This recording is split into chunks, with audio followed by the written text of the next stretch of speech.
Naranasan mo na bang tumingin sa salamin ng matagal at biglang parang may kakaiba sa refleksyon mo? Mukhang simpleng bagay lang, pero may isang kakaibang phenomenon na matagal nang pinag-aaralan ng mga scientist. Subukan mong isipin ito, mag-isa ka sa kwarto, tahimik ang paligid, nakatingin ka lang sa sarili mong refleksyon sa salamin. Makalipas ang ilang minuto, mapapansin mong parang may nagbabago, parang lumalabo ang mukha mo, parang umiiba ang hugis ng mga mata mo.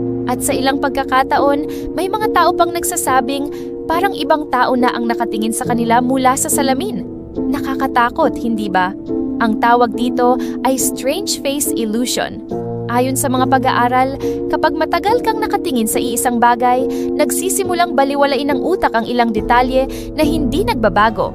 Dahil dito, nagkakaroon ng mga kakaibang pagbabago sa paraan ng pagproseso mo sa sarili mong mukha. Pero dito, nagiging misteryoso ang lahat.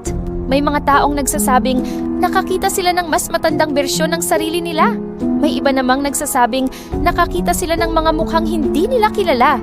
At ang mas nakakakilabot, may ilan na nagsasabing parang may ibang nilalang na nakatingin pabalik mula sa salamin.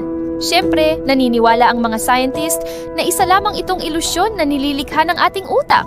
Pero kung ganoon nga, bakit pare-pareho ang mga kwentong ikinukwento ng mga taong nakaranas nito kahit hindi naman sila magkakakilala?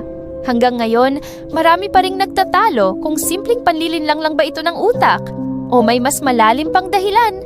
Ikaw, susubukan mo bang titigan ang sarili mo sa salamin ng 10 minuto para malaman ang katotohanan? Comment mo dito kung ano yung nakita mo. Bye!